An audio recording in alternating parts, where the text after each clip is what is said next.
నమస్కారం. Welcome to my channel. ఈ వీడియోలో ఏపీ ప్రభుత్వ ఉద్యోగులకు మరియు పెన్షనర్లకు 6,200 కోట్లు విడుదల. ఖజానా ఖాళీ మింగేసిన ప్రభుత్వ ఉద్యోగులు.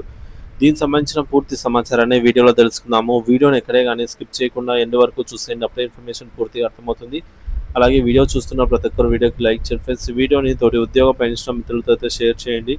కొత్తగా మన ఛానల్ చూస్తున్నారు ఇంకా సబ్స్క్రైబ్ చేసుకోకుంటే వెంటనే మన ఛానల్ని సబ్స్క్రైబ్ చేసుకోండి. దీని ద్వారా నేను చేసే లేటెస్ట్ వీడియోస్ అన్నీ మీ వరకు రీచ్ అవుతాయి. ఇక ఆలస్యం చేయకుండా వివరాల్లోకి అయితే వెళ్ళిపోదాము. ఫ్రెండ్స్, ఇక విషయానికి వచ్చినట్లయితే ప్రభుత్వ ఉద్యోగుల ప్రాధాన్యత మరియు చంద్రబాబు నాయుడు కీలక నిర్ణయము.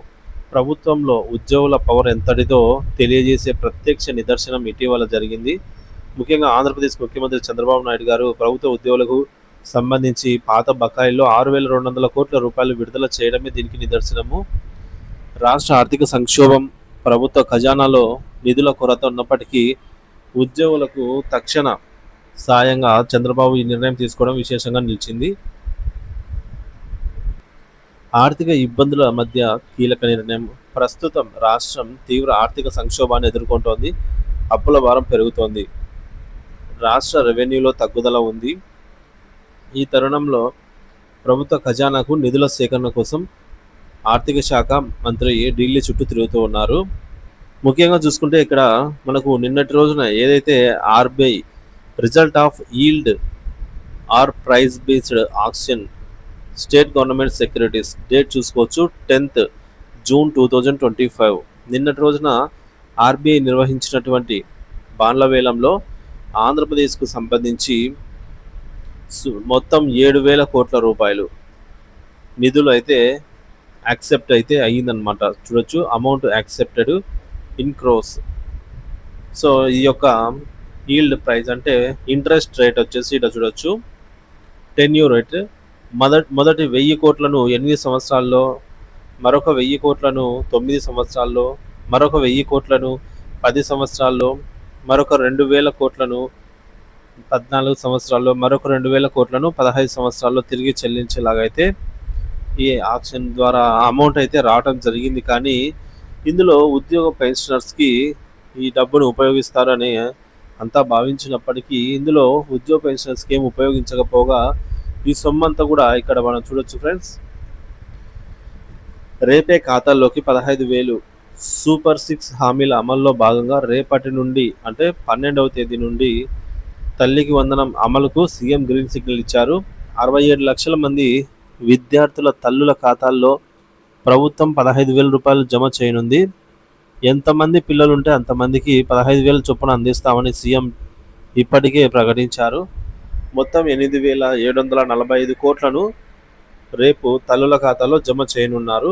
కూటమి పాలనకు రేపటితో ఏడాది పూర్తి కానున్న విషయం తెలిసిందే.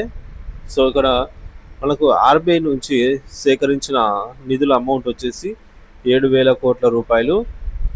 ఇక్కడ స్పెండ్ చేసినటువంటి అమౌంట్ తల్లికి వందనం కింద 8,745 కోట్లు. అంటే ఇంకా 1,745 కోట్లు అదనంగా రాష్ట్ర ఖజానాలోంచి యాడ్ చేసి మరి ఈ యొక్క అమౌంట్ అయితే చెల్లించడానికి ప్రభుత్వం గ్రీన్ సిగ్నల్ అయితే ఇవ్వడం జరిగిందండి.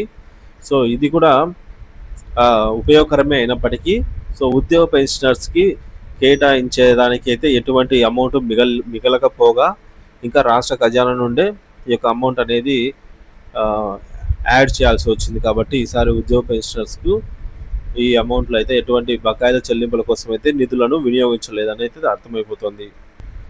మరి ఉద్యోగుల డిమాండ్లు చూసుకున్నట్టయితే ఉద్యోగులు ఎప్పుడూ తమ హక్కుల కోసం పోరాడుతూనే ఉంటారు. ప్రభుత్వ మార్పుల వల్ల వారికి ఎలాంటి ఇబ్బందులు కలగకుండా ఉండేలాగా చూడటం ప్రభుత్వ బాధ్యత. కానీ ఉద్యోగుల డిమాండ్లు విపరీతంగా పెరుగుతున్నాయి.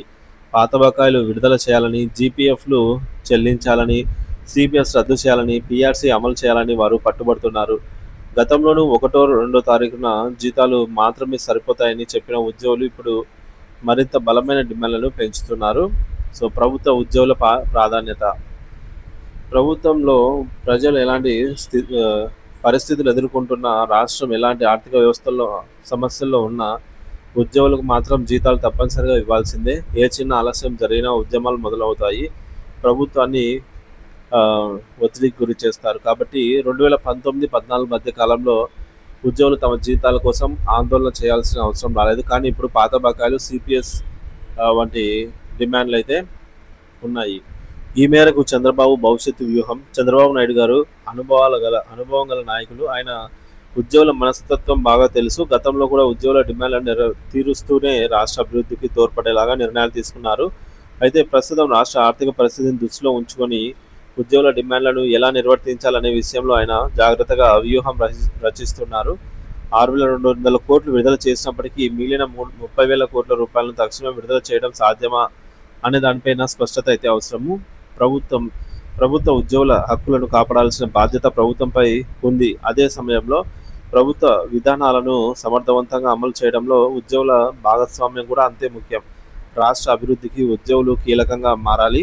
కేవలం తమ ప్రయోజనాల కోసమే కాకుండా ప్రభుత్వ విధి విధానాలను మెరుగుపరిచే దిశగా వారు పనిచేయాలి. చంద్రబాబు నాయుడు గారి తాజా నిర్ణయం ఉద్యోగులకు తాత్కాలిక సంతృప్తి ఇచ్చిన భవిష్యత్తులో మరిన్ని సవాళ్లు ఎదురయ్యే అవకాశం అయితే ఉంది. కాబట్టి ప్రభుత్వ విధానాలను, ఉద్యోగుల పాత్రను సమతుల్యంగా చేస్తూ ముందుకు సాగాలి.